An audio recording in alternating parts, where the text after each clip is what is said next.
Moses' assistant, and he said, Moses, my servant is dead. Moses gone. He's through. It's time for you to step up.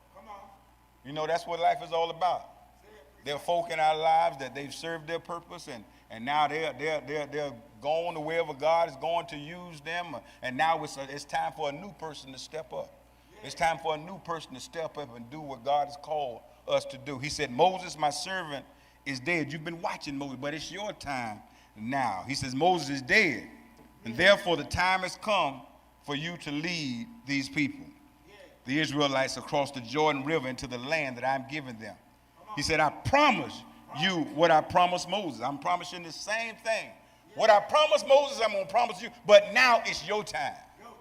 Young fellas, this year might be your time. Some folk have graduated. Some folk have gone. Some folk faded off. They didn't have the discipline.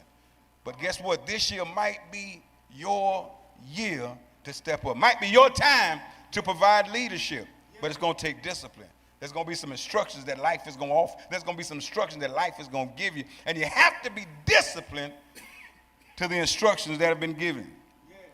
He says, from the Negev wilderness in the south to the Lebanon mountains in the north, from the Euphrates River in the east to the Mediterranean Sea in the west, including all the land of the Hittite. Wherever you set your foot, I'm going to bless you with it. If you're disciplined enough to go where I tell you to go, if you're disciplined enough to do what I tell you to do, wherever you set your foot, I'm going to bless it.